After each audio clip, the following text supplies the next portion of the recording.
சார்ந்த வார்த்தையின் தன்மை பங்காளருக்கு இயேசுவின் நாமத்தினால வாழ்த்துக்கள். இந்த 6வது பாகத்திற்கு உங்களை அன்போடு அழைக்கிறேன். எனது பெயர் அலெக்ஸ் சுந்தர் ராஜ். இந்த ஜெபம் செய்யும் ஒரு சிறந்த யோசனை, வழி, யுத்தி என்றதை குறித்து நம்ம பார்க்கிறோம். உங்கள் ஜெப வாழ்வில் பலன் தரவில்லை என்றால் நீங்கள் ஜெபிக்கும் வழியை மாற்றிக்கொள்ளும்படிக்கு சிந்திக்கவும் என்ற சிந்தனையோடு கூட நாம கடந்த நாட்கள்ல 5 பாகங்களை தேவன் வெளியிடும்படிக்கு நமக்கு உதவி செய்திருந்தார். இந்த 6வது பாகத்திலே நான் உங்களை சந்திப்பதிலே மிக்க மகிழ்ச்சி அடைகிறேன். கர்த்தர் உங்களை ஆசீர்வதிப்பாராக. நாம் இந்த பாட்டுக்கு போவதற்கு முன்ன ஜெபிப்போம். அன்பின் பரலோக பிதாவே, ஆசீர்வதிக்கப்பட்ட நேரத்துக்காய் ஸ்தோத்திரம். ஆண்டவரே, இந்த 6வது பாகத்துக்காக உமக்கு ஸ்தோத்திரம்.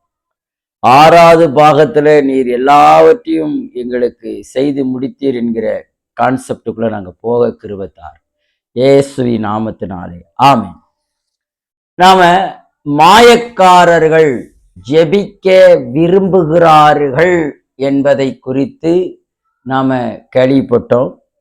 இந்த நாட்கள்ல தேவன் ஏற்கனவே எனக்கு கல்வாரி சிலுவையிலே செய்து முடித்து விட்டார் என்பதை நம்ம பார்க்க போறோம். இவ்வளவு நாளா தேவன் ஏன் நம்ம ஜெபம் கேட்கல, அதை இயேசு எப்படி ஜனங்களுக்கு கற்றுக் கொடுத்தாரு அப்படிலாம் நம்ம பார்த்தோம். மாயக்காரர்கள் ஜெபிக்க விரும்பினவங்க என்னெல்லாம் தப்பு பண்ணினாங்க, அதனாலதான் ஜெபம் கேட்கப்படன்னு பார்த்தோம். ஆனா இன்னைக்கு நாம பார்க்க போறது என்ன அப்படின்னா, ஜெபிக்க விரும்புகிறார்கள், ஆனா எப்படி ஜெபிக்கணும்னு தெரியல. அதனாலதான் இன்னைக்கு நான் உங்களுக்கு சொல்ல விரும்புறது என்னன்னா, நான் செய்ய வேண்டிய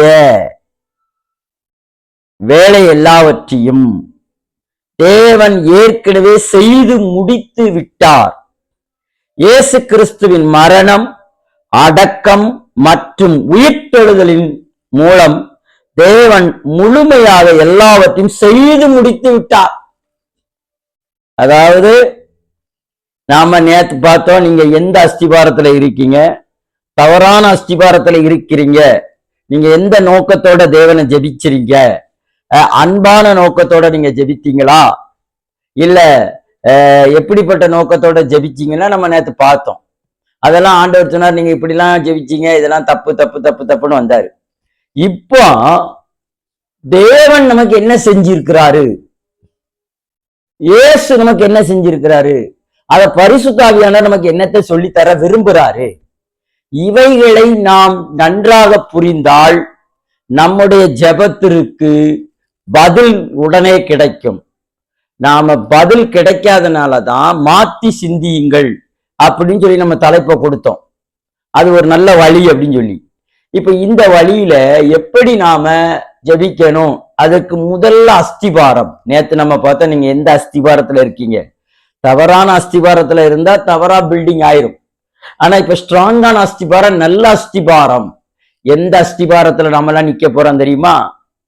கண்மலையான கிறிஸ்துவின் அஸ்திபாரம். இயேசு கிறிஸ்து கண்மலை, கண்மலையின் அஸ்திபாரம், கல்வாரியின் அஸ்திபாரம். கல்வாரியின் அஸ்திபாரத்துல நீங்கள் நான் எப்படி நிக்க போறோம் அப்படின்னா, என் தேவன் எனக்காக யாவையும் செய்து முடித்தார். எப்படி முடித்தார் அப்படின்னா, நான் செய்ய வேண்டிய வேலைய இயேசு கிறிஸ்து சிலுவையிலே எல்லாம் முடிந்தது, எல்லாம் முடிந்தது என்கிற அஸ்திபாரம். அப்போ நம்ம இவ்வளவு நாள என்ன அஸ்திபாரத்துல இருந்தோம்னா, தவறான அஸ்திபாரத்துல இருந்தோம். நான் தான் எல்லாம், நான் ஜெபிச்சா, நான் உபவாசம் பண்ணினா அப்படின்னு நான் சொல்லி நம்மளே என்ன பண்ணணும், தேவனை செய்ய வச்சோம். நீங்க அதை செய்யுங்க, நீங்க இதை செய்யுங்க, நீங்க இப்படி செய்யுங்க, நீங்க அப்படி பண்ணுங்க, நீங்க இப்படி பண்ணுங்க. இயேசு கிறிஸ்து கற்றுக் கொடுக்கிறாரு, நான் எல்லாத்தையும் செஞ்சு முடிச்சிட்டேன். எஃபர்ட்லெஸ் பிளெஸிங்ஸ நீங்க செய்யாமலே நான் செஞ்சிட்டேன். I done on the crucified. சொல்லுங்க, இயேசு சிலுவையில செஞ்சு முடிச்ச ஜெபத்தை தான் நம்ம பண்ணணும். இயேசு சிலுவையில செஞ்சு முடிச்சிட்டாரு. இயேசு எனக்காக, அதுவும் எப்படி சொல்லணுமா, இயேசு கிறிஸ்து எனக்காக சிலுவையில செஞ்சு முடிச்சார். அந்த அஸ்திபாரத்துல நான் தைரியமா நிக்கிறேன். இதைத்தான் நீங்க 4 பேருக்கு சொல்ல போறீங்க. இனிதான் சுவாரஸ்யமா நம்ம கேட்க போறோம். இவ்வளவு நேரம் ஐயா, இவ்வளவு நாள நம்ம 5 விதமான பாட்டுகள்ல எப்படி எல்லாம் ஜெபிக்க கூடாது கூடாது கூடாதுன்னு பார்த்தோம். ஆனா இப்போ எப்படி எல்லாம் ஜெபிக்கணும் ஜெபிக்கணும் ஜெபிக்கணும் என்பதை பார்க்க போறோம். எப்படி எல்லாம் ஜெபிச்சா பதில் கிடைக்கும் கிடைக்கும் என்பதை நம்ம பார்க்க போறோம். ரொம்ப ஆர்வத்தோட கேளுங்க. நிறைய பேருக்கு என்ன பண்ணுங்க, ஷேர் பண்ணுங்க. நிறைய ஜெப வீரர்கள் இருப்பாங்க, ஜெப வீராங்கனி இருப்பாங்க. அவங்களாம் நாளையும் பொழுதையும் வேலையையும் அவங்க வீணாக்கி இருப்பாங்க. இனி வீணாக்காதபடிக்கு சிறந்த வழிக்குள்ள, சிறந்த யோசனைக்குள்ள, சிறந்த யோசனைக்குள்ள, சிறந்த சிந்தனைக்குள்ள, சிறந்த வழிக்குள்ள வரும்படிக்குத்தான் இந்த காரியத்தை உங்களுக்கு நான் கற்றுத்தர விரும்புகிறேன். வாங்க என்னோடு கூட. தான் செய்ய வேண்டிய எல்லாவற்றையும் தேவன் ஏற்கனவே செய்து முடித்து விட்டார்.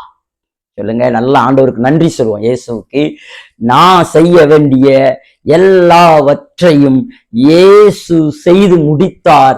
எந்த அஸ்திபாரத்தினா, கல்வாரி சிலுவை என்னும் அஸ்திபாரத்துல அவர் எனக்காக செஞ்சு முடிச்சார். அதனாலதான் அவர் சொன்னாரு, எல்லாம் முடிந்தது. சிலுவையில் இயேசு ஒரு அரைக்குரல் விட்டார், எல்லாம் முடிந்தது. இனி இந்த மக்களுக்கு எல்லாம் முடிஞ்சது. ஏன்னா நான் பிதாவிட்ட என்னுடைய மரணத்தினால, என்னுடைய அடக்கத்தினால, என்னுடைய உயிர்த்தெழுதினால பிதாக்கு நான் எல்லாவற்றையும் செஞ்சு முடிச்சிட்டேன். அதனால இவங்க தைரியமா என்னிடத்துல வரலாம். எப்படி வரலாம்னா, எல்லாம் முடிக்கப்பட்டது. இதுதான் சரியான ஜெப வழி. நம்ம என்ன நினைச்சுக்கிட்டு இருக்கோம்னா, இனிதான் இயேசு ஒரு காலத்தை என்ன பண்ணணும், செய்யணும். அதனால நான் என்ன பண்ணணும், ஜெபம் பண்ணணும், ஜெபம் பண்ணணும், ஜெபம் பண்ணணும்னு நம்ம மண்டையில ஏத்தி வச்சுட்டாங்க. அதை இப்ப இயேசுவி நாமத்தினால உங்களுக்கு கழுவ கடவதாக, உங்க மண்டை கிளீன் ஆக கடவதாக.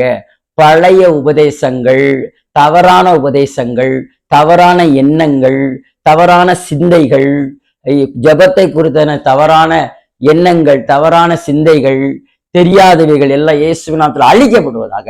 இப்பொழுது உங்கள் சிந்தைகள் இயேசுவி நாமத்தினாலே கிறிஸ்துவில் இருக்கிற சிந்தையே உங்களுக்குள்ளே எனக்குள்ளே இருக்க கடவுளாண்டி இயேசுவி நாமத்தினால நான் இதை பேசுகிறேன். இவைகளை நீங்கள் உற்று கவனித்தால் இது உங்கள் வாழ்விலே ஒரு பெரிய வெற்றியை தரும் என்பதை எந்த விதத்திலும் சந்தேகம் இல்லை. சமாதானத்தோட, சந்தோஷத்தோட, விசுவாசத்தோட அடியெடுத்து இயேசு சிலுவையில் செஞ்சு முடிச்சார். ஏசையில செஞ்சு முடிச்சாரு, சிலுவையில செஞ்சு முடிச்சிட்டாரு. இதுதான் சரியான ஜெபம். உங்க மைண்ட்லயும் என் மைண்ட்லயும் எப்படி இருக்குன்னா, ஏசு சிலுவையில செஞ்சு முடிச்சிட்டாரு, நான் செய்ய வேண்டியதில்லை. இதுக்கு ஒரு எக்ஸாம்பிள். ஒரு பையனுக்கு பொண்ணு பார்க்கீங்க. பையன் பொண்ணு பார்க்கும்போது அவனுக்கு இன்னைக்கா பொண்ணு பிறந்திருக்கும். உங்க பையன் பிறந்து ஒரு 2 மாசத்துலயோ, இல்ல ஒரு 2 வருஷம் கழிச்சோ, ஒரு 4 வருஷம் கழிச்சோ, இல்ல ஒரு 5 வருஷம் கழிச்சோ அந்த பொண்ணு பிறந்திருப்பா. இப்ப உங்க பையனுக்கு 24 வயசு அப்படின்னா, 21 வயசுல ஒரு பொண்ணு ஏற்கனவே 3 வருஷம் கழிச்சு உங்க பையன் பிறந்த பிறகு 23 வருஷத்துக்கு முன்னையே அங்கே ஒரு பொண்ணு ஆயத்தமாக்கப்பட்டு இருக்கிறான். பாத்தீங்களா? இன்னொரு நாள் இல்ல, ஏற்கனவே ஆயத்தமாக்கப்பட்டது. அதே மாதிரிதான் தேவன் இந்த பூமியில நாம மனுக்குலமாகிய நாம நல்லா இருக்கும்படிக்கு எல்லாத்தையும் இந்த பூமியிலே செஞ்சு முடிச்சு வச்சத இயேசு வந்து அவர் பிதாவிடத்துல தன்னுடைய இரத்தத்தை கொடுத்து, தன்னுடைய ஜலமும் இரத்தத்தையும் கொடுத்து, முள்மூடி சூட்டப்பட்டு, கைகளிலே ஆணியடிக்கப்பட்டு, அப்புறம் ஒட்டு துணி இல்லாமல் அவர் அவமானங்களையும் நிந்தைகளையும் தாங்கி இரத்தம் சிந்தி நமக்காக எல்லாத்தையும் செஞ்சு முடிச்சார் என்பதை நம்ம விசுவாசிக்கணும். ஒண்ணு, தலைமுடியில என்ன பண்ணிட்டாரு? இரத்தம் சிந்திட்டார். 2, அவர் கைகளிலே ஆணி அடிக்கப்பட்டது. அதனால என்ன? நம்முடைய வியாதிகளை எல்லாம் குணமாக்கும்படி குணப்படுத்தப்பட்டது. பழைய ஏற்பாட்டில் நீங்கள் குணமாக்கப்படுவீர்கள், புதிய ஏற்பாட்டில் நீங்க குணமாக்கப்பட்டீர்கள். அப்போ நான் குணமாக்கப்பட்டேன் என்கிற இயேசு எனக்காக, அந்த குணத்துக்காக, அந்த ஆரோக்கியத்துக்காக, அந்த சுகத்துக்காக ஏற்கனவே ஆணி அடிக்கப்பட்டாச்சு. 3, இரத்தம் சிந்திட்டார். என் பாவத்தை இயேசு கழுவிட்டாரு. எப்படி கழுவிட்டாரு? என்னுடைய கடந்த கால பாவத்தை, நிகழ்கால பாவத்தை, வருங்கால பாவத்துக்கு எல்லாம் சேர்த்து வச்சு இயேசு சிலுவையில இரத்தம் சிந்திட்டாரு. 4, நான் ஐஸ்வர்யவானாகும்படிக்கு தரித்திரரில் ஒருவனாக எண்ணப்பட்டு இயேசு ஒட்டு துணி இல்லாமல் என்ன பண்ணாரு?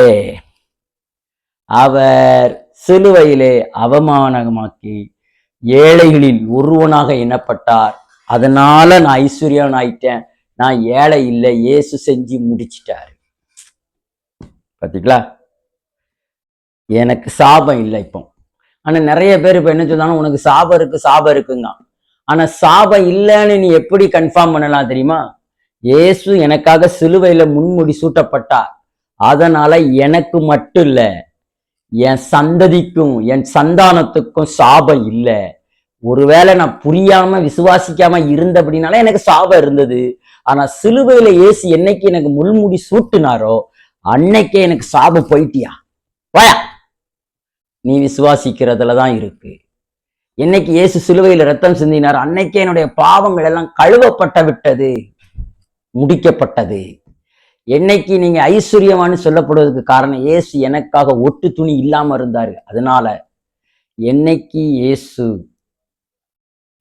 எனக்காக காயப்பட்டாரோ அப்பவே என் வியாதி எல்லாம் குணமாயிட்டு. 4 காரியம் முடிஞ்சிட்டா, முடிக்கப்பட்டது. அப்ப 5வது என்னது? உயிர்த்தெழுதல். அதுக்கு என்ன நடந்தது? மரணம், மரணத்தின் அதிபதியானவரை இயேசு மரணத்தினாலே கொன்றார், வென்றார். பாதாளத்தையும் மரணத்தையும் வென்றார். ஜெய கிறிஸ்து என்பதை விசுவாசிச்சா நமக்கு மரணம் இல்லை, நாம இருள இல்ல, வெளிச்சத்துல இருக்கோம். இயேசு சொன்னார், பிதா சொன்னாரு இருளை பார்த்து, இருளே விலகுன்னு சொல்லல, வெளிச்சம் உண்டாவது என்று சொன்னார். அதனால எல்லாம் செஞ்சு முடிச்ச அனுபவத்துல இருக்கோம். நமக்கு இயேசு சிலுவையிலே செஞ்சு முடிச்ச அஸ்திபாரத்துலதான் நிக்கிறோம். இதுதான் நல்ல அஸ்திபாரம். சொல்லுங்க, யாராச்சும் 2 பேர் பார்த்துக்கிட்டு இருக்கீங்கன்னா ஒருத்தருக்கு ஒருத்தர் கையை கொடுத்து சொல்லுங்க, ஆமா யா, அஸ்திபாரம், நல்ல அஸ்திபாரம். இந்த உபதேசத்தை தான் நீங்க தெளிவா பார்க்க வேண்டும், தெளிவான கண்ணோட்டத்துல பார்க்கணும். வாருங்கள் பார்க்கலாம். ஆமீன். தேவன் ஏற்கனவே செய்து முடித்து விட்டார். இயேசு கிறிஸ்துவின் மரணம், அடக்கம் மற்றும் உயிர்த்தெழுதல் மூலமா தேவன் முழுவதுமாக எல்லாவற்றையும் செய்து முடித்து விட்டார். ஆமென். மன்னிக்கப்பட வேண்டியது அல்ல, சுகமாக்கப்பட வேண்டியது அல்ல என்று ஒவ்வொருவரையும் தேவன் பரிகார பலியின் மூலமாய் மன்னிக்கவும் சுகமாக்கும் விட்டார். மன்னித்தும் விட்டார், சுகமாக்கி விட்டார். எப்படி?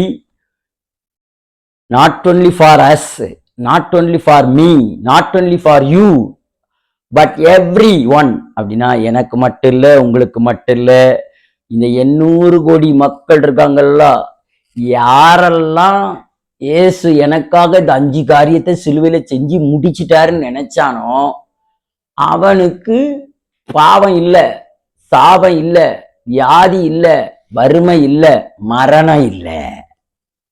5 விதமான காரியத்தை இயேசு செஞ்சு முடிச்சார்னு விசுவாசிக்கணும். ஏன்னா ஒட்டுமொத்த மனுகுலத்துக்கு இயேசு என்ன பண்ணாரா?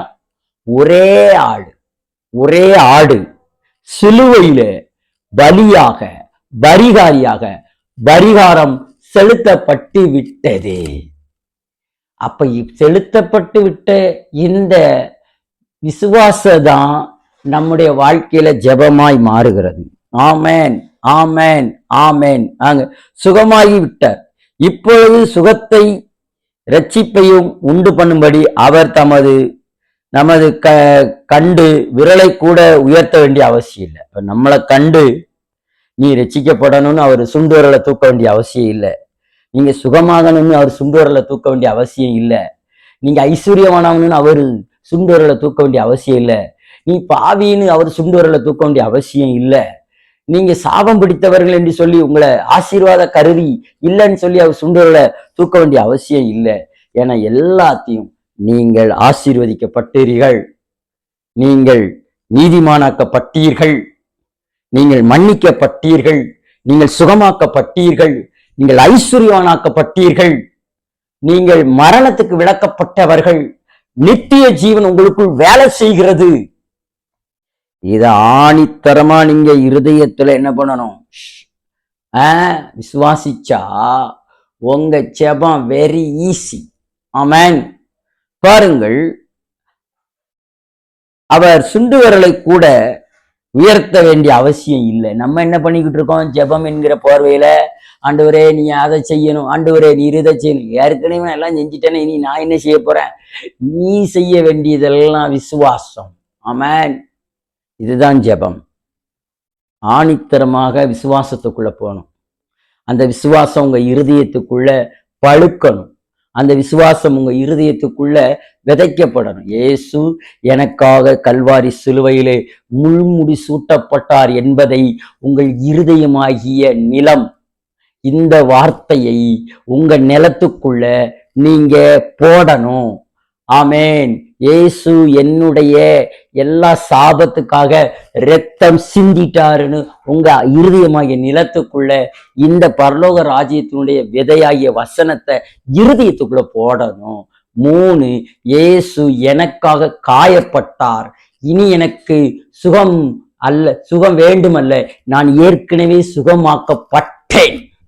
இது உங்க இருதயத்துக்குள்ள ஆழமா விசுவாசமா போகணும் வேண்டும்.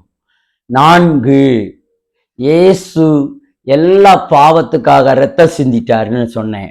என்னுடைய சாபத்துக்காக, என்னுடைய ஆசீர்வாதத்துக்காக முன்முடி சூட்டப்பட்டாருன்னு சொன்னேன். ஆமேன். காயப்பட்டாருன்னு சொன்னேன். 4வது, அவர் ஒட்டு துணி இல்லாமல் எனக்காக ஏழையின் ஒருவனாக எண்ணப்பட்டனால நான் இனி ஏழை இல்லை, நான் ஐஸ்வர்யவான்.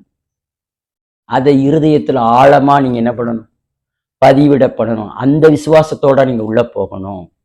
5, எனக்காக அவர் மரித்தார், எனக்கு நித்திய ஜீவனை என்கிற ப்ராசஸை அவர் டெலிவர் பண்ணிட்டாரு, நான் அதை ரிசீவ் பண்றேன். நித்திய ஜீவன் என்பது என்ன தெரியுமா? அது பூரணம், உங்களுக்கு பரிபூரணம். எல்லாமே நீங்கள் போதுமான அளவுக்கு அந்த ப்ராசஸ்குள்ள வந்துட்டீங்க. பிரியமானவர்களே, நாம இதெல்லாம் தேவன் நமக்கு செஞ்சார் என்பதை ஸ்தோத்தரிப்பேன் இயேசு தேவனை, இவனுள்ள நாட்கள் எல்லாம் ஸ்தோத்தரிப்பேன்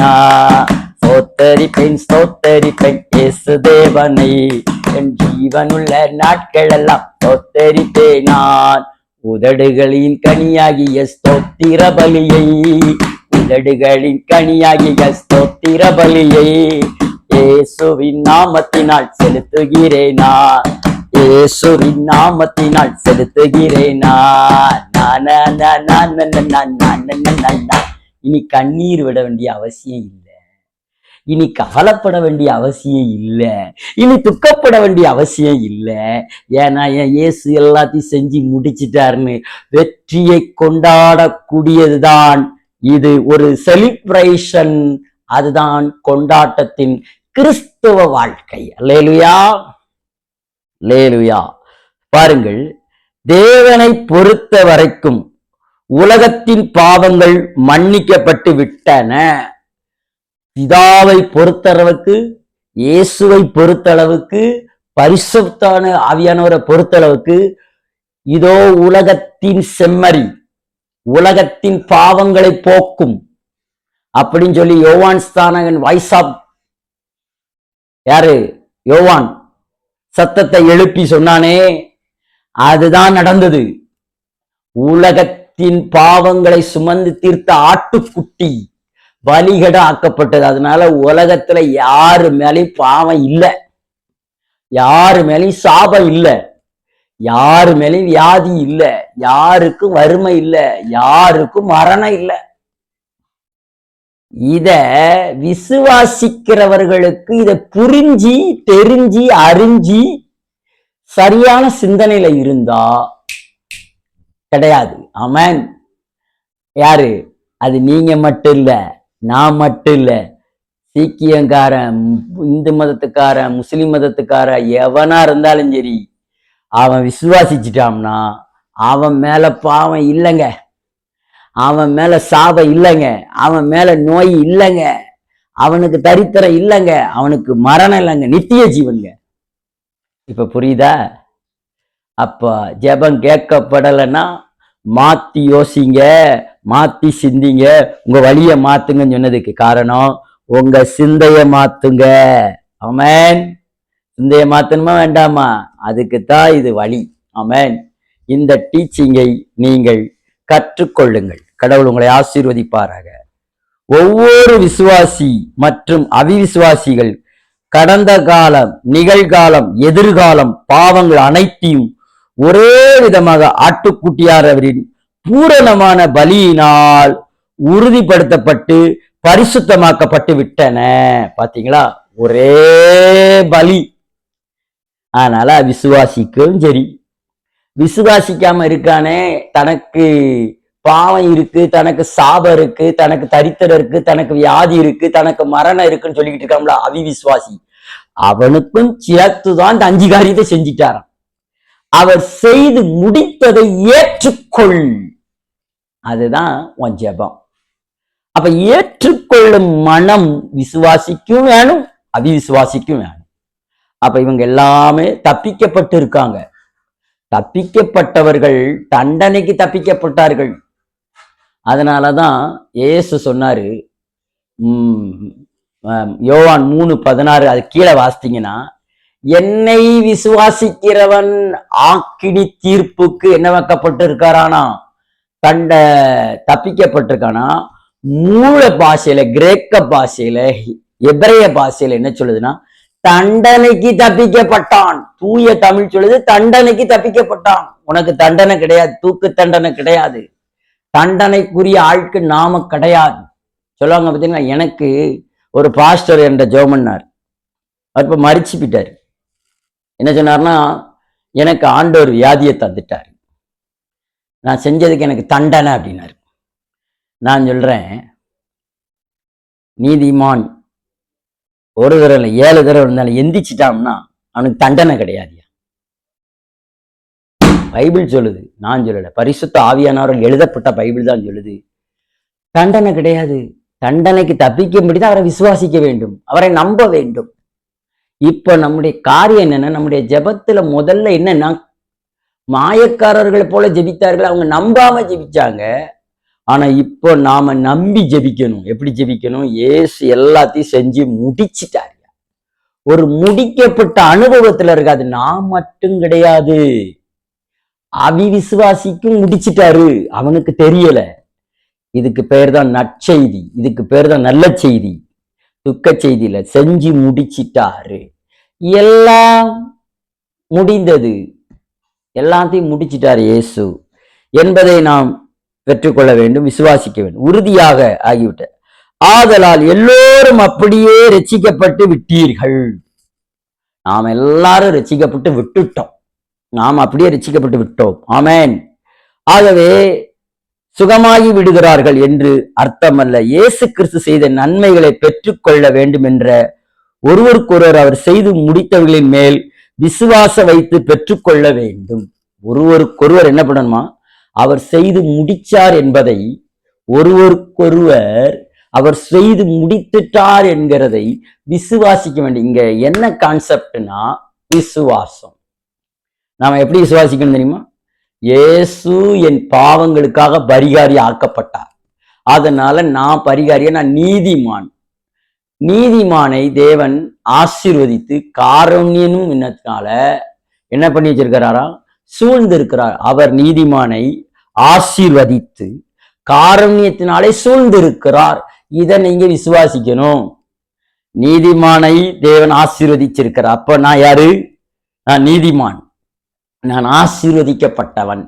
காருண்யத்தினால என்னை சூழ்ந்திருக்கிறேன்னா சகல குட்னஸ்னால, எல்லா நன்மையினால என்ன சூழ்ந்து வச்சிருக்கிறாரு. அதனால எனக்கு கேடு கிடையாது, எனக்கு நன்மை நன்மை மட்டுமே என் வாழ்க்கையில. அப்ப இதைத்தான் நீங்க விசுவாசிக்கணும். நீங்க என்னத்தை விசுவாசிக்கணும்? இதைத்தான் விசுவாசிக்கணும். இயேசு எனக்கு நன்மையை செய்திருக்கிறார், இயேசு எனக்கு நன்மையை செய்திருக்கிறார தவிர அவர் எனக்கு தீமையை செய்யல, எனக்கு நன்மை தான் செஞ்சிருக்கிறார். அந்த நன்மை செஞ்ச இயேசுவுக்கு ஸ்தோத்திரம், நன்றியை தான் ஏறெடுக்கணும். ஒண்ணு, என்னை ஆசீர்வதிச்சிருக்கிறார். எப்படி ஆசீர்வதிச்சிருக்கிறாரு? முள்முடி சூட்டப்பட்டு நீதிமானை ஆசீர்வதித்து நன்மையினாலே அவர் சூழ்ந்திருக்கிறார். நன்மையினால அவர் என்ன பண்ணிருக்கார்? சூழ்ந்திருக்க காட்டிலும் அவனை சீல்டு போட்டிருக்கிறாராம். நன்மையினால அவனை என்ன பண்ணி வைத்திருக்கிறாரு? சீல்டுக்கு முத்திரை போட்டிருக்கிறாரு. நன்மையினால அவனை முத்திரை போட்டு வச்சிருக்கிறாரு. அப்ப உங்களை நன்மைக்குள்ள வச்சிருக்கிறாரு. அதை நான் விசுவாசிக்கிறேன். நீதிமானாய என்னை அவர் ஆசீர்வதித்து காருண்யன் கேடயத்தால் என்னை சூழ்ந்திருக்காரு. கேடயம்னா என்ன? சீல்டு. கேடயம் போட்டு என்ன சூழ்ந்திருக்கிறாரு. அப்ப கேடயம் போட்டு சூழ்ந்திருக்கிறதுக்கு நான் எப்படி இருக்கணும்?